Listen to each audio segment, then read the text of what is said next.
avez la parole. Merci Madame la Présidente. Mes chers collègues, c'est un honneur pour moi de présenter donc, ce matin ce rapport d'information sur le texte porté par Madame la Ministre du Travail, Madame Pénicaud, sur le projet de texte sur la liberté de choisir son avenir professionnel, qui vise à rénover le modèle de formation français dans un double mouvement, à la fois être en mesure finalement de libérer les énergies dans le pays et puis d'assurer les protections qui sont nécessaires. Donc notre commission des affaires européennes s'en saisit, comme lui autorise le règlement de l'Assemblée, sur les deux points suivants. La formation professionnelle par rapport à la mobilité européenne des apprentis et les questions relatives au détachement des travailleurs. Et première chose qu'on peut dire, c'est que les dispositions du projet de loi s'inscrivent dans les engagements de campagne d'Emmanuel Macron, qui sont donc mis en œuvre par le gouvernement d'Édouard Philippe. Donc je voudrais en profiter tout de suite, avant que j'oublie, remercier l'administration parlementaire, toujours très efficace, et Madame Boguil, qui est à côté de moi et qui a œuvré de manière très diligente dans les derniers jours, et puis mon équipe qui m'a également soutenu. Donc, ce texte, j'ai dit, il y a deux types de dispositions. Les premières sont relatives à la formation professionnelle et les secondes sont relatives au détachement des travailleurs. Donc, un petit rappel de la situation actuelle. On fait effectivement le constat d'une faiblesse de la mobilité des apprentis et des personnes en contrat de professionnalisation, comparé à ce qu'on peut voir par rapport à la mobilité de nos étudiants. Je rappelle que pour la France, 615 000 étudiants ont bénéficié du processus du programme Erasmus, alors que seulement 26 000 apprentis, depuis la création du programme Erasmus+, ont bénéficié de ce dispositif, et pour des durées bien plus faibles, puisque les apprentis en moyenne bougent 2 à 3 semaines. Et donc c'est une inégalité vis-à-vis finalement des opportunités qu'on offre à la jeunesse, et c'est aussi une perte de chance finalement par rapport à la valeur qu'apporte une mobilité internationale dans un parcours professionnel. Et donc le texte complète en fait ce statut de l'apprenti mobile par rapport à des dispositions déjà inscrites dans la loi en janvier dernier, et il prend en compte de manière très pertinente les préconisations du rapport Arthuis, et on a une extension également au contrat de professionnalisation. Donc pour être un peu plus précis, les CFA auront dans leur mission la promotion de la mobilité internationale et la mobilité européenne explicitement dans le champ de formation des apprentis. Il y a un certain nombre de mesures en fait qui facilitent finalement la mobilité des apprentis européens. Donc on pourra en parler plus en détail si vous le souhaitez. Il y a quelque chose qui est très pertinent aussi, c'est la nomination de référents dédiés à cette mobilité européenne dans les CFA. Nous avons donc également, je l'ai signalé, une extension au contrat de professionnalisation. Finalement, les personnes en contrat de professionnalisation bénéficieront en fait du même statut que les apprentis. Donc c'est un contrat exécutable à l'étranger pour partie, les obligations de l'employeur qui sont suspendues pendant la période de la mobilité, et la garantie d'avoir une couverture sociale pour le salarié dans le pays d'accueil. Alors que penser donc de ces dispositions ? Je pense qu'elles sont excessivement positives. Elles font écho finalement aux remarques et aux témoignages que l'on peut avoir, par exemple, dans les consultations citoyennes sur l'Europe. J'en ai organisé une à Strasbourg le 16 mai sur le thème des opportunités pour la jeunesse en Europe. Et les jeunes apprentis qui bénéficient aujourd'hui de ces possibilités de mobilité témoignent effectivement de l'importance pour eux dans leur parcours professionnel de ces possibilités de mobilité. Je pense que c'est également absolument essentiel pour la création d'un sentiment européen pour la jeunesse. Finalement, quoi de plus positif pour l'Europe d'avoir des jeunes Français qui vont dans un pays étranger, qui reviennent en étant l'ambassadeur de ce pays. Ils sont l'ambassadeur dans leur pays lorsqu'ils se rendent en Italie, en Allemagne, en Espagne. Et c'est quelque chose de très fort pour la construction européenne, quelque chose de qui est à la fois qui est très symbolique et qu'il faut absolument encourager de manière forte. Et donc je pense que ce qui est très positif également, c'est que finalement la France crée le début d'un statut de l'apprenti européen, et on espère évidemment qu'on va être suivi, que la France va être suivie par les autres pays de l'Union européenne sur ce point. Alors, point de vigilance ou points sur lesquels il faut finalement s'assurer que, je dirais, les facilités administratives qui sont données se traduisent dans les faits. Je pense qu'il est absolument essentiel qu'on travaille sur l'accompagnement linguistique des jeunes volontaires. Donc, quel support supplémentaire on peut leur apporter. Et de manière symétrique, finalement, quid de l'accueil pour la France de jeunes apprentis étrangers qui viendraient en France. Donc j'ai déjà cité le rôle essentiel des référents dans les CFA, des CFA. Je pense qu'on peut également noter que le financement des contrats d'apprentissage au contrat, donc quand vous avez un apprenti et une entreprise, le contrat sera financé.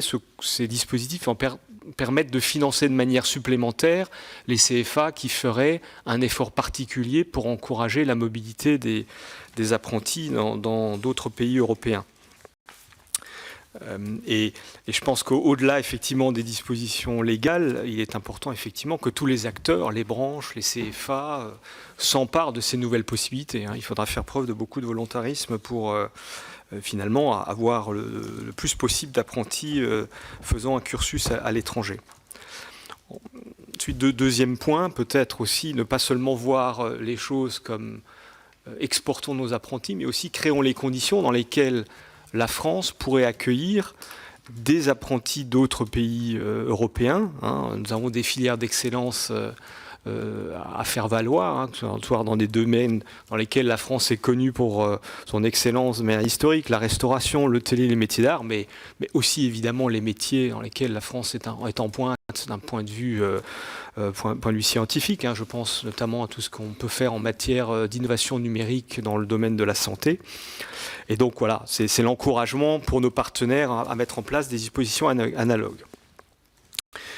En termes de propositions, et donc c'est ce que je porte en termes d'amendement au niveau de la loi sur l'avenir,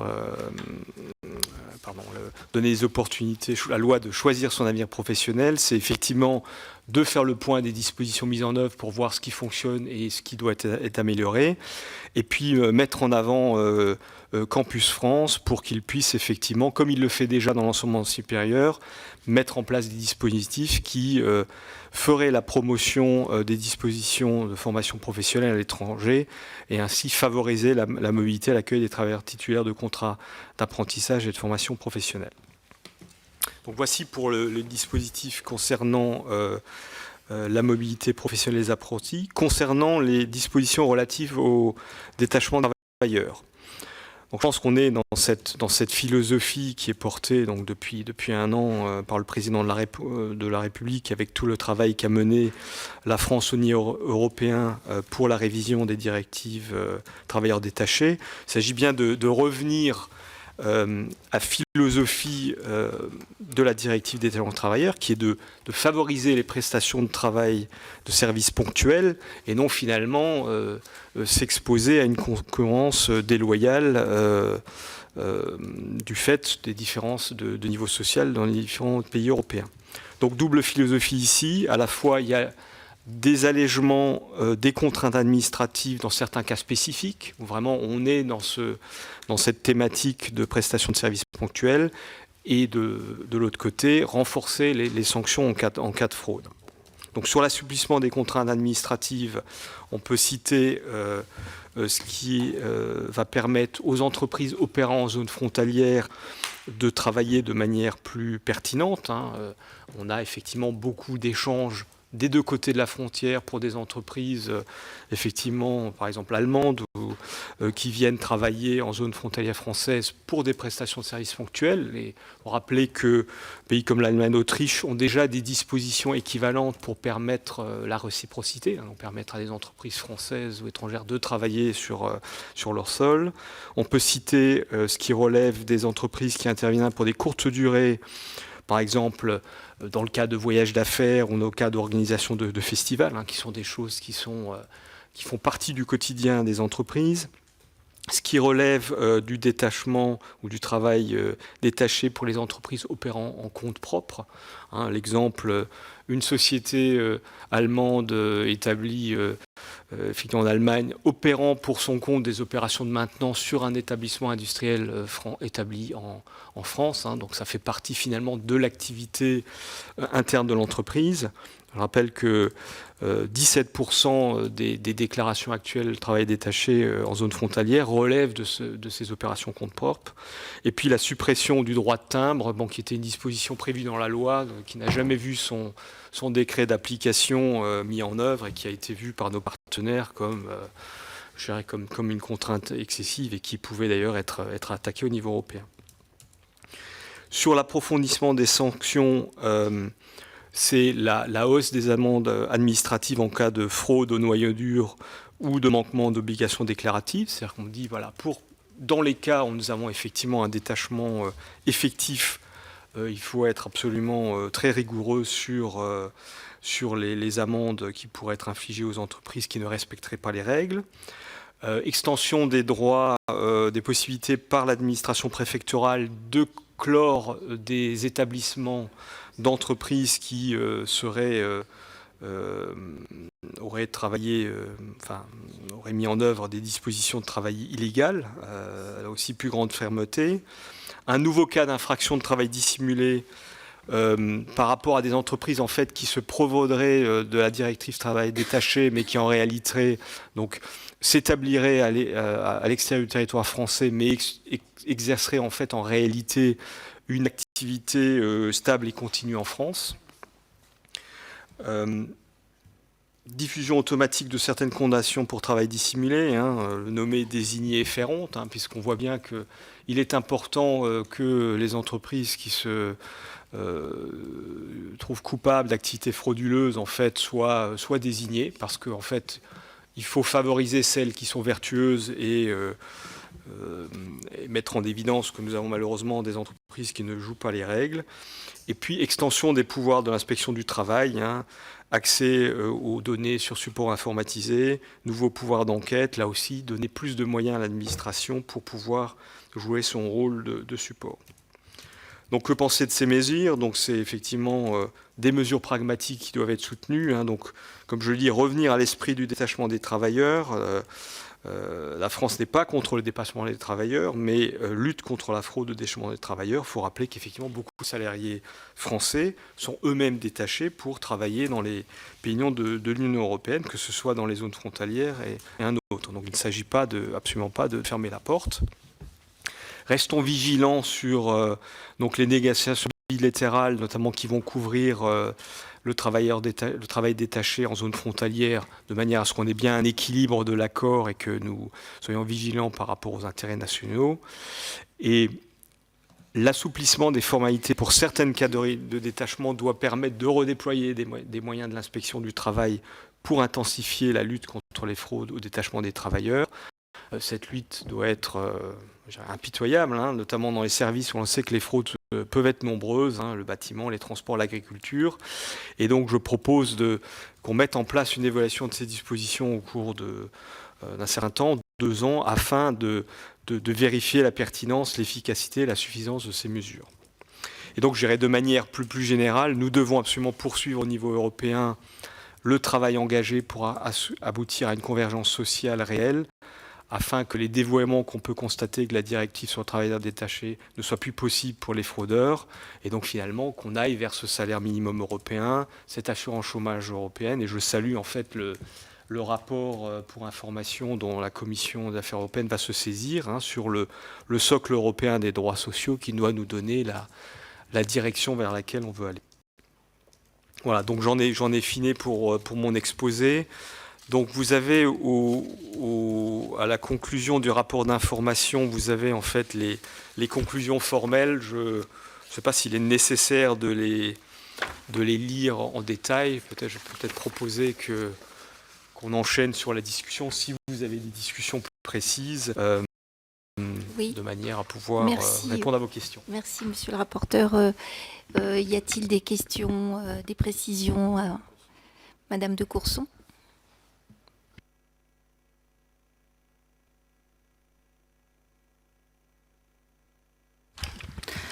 Oui, Madame la Présidente, merci. Je voulais poser la question à propos des apprentis. Est-ce qu'il serait possible d'élargir ce genre de dispositif aux jeunes agriculteurs, à la formation des jeunes agriculteurs, pour qu'ils puissent eux aussi peut-être disposer dans leur centre de formation de ce type de proposition?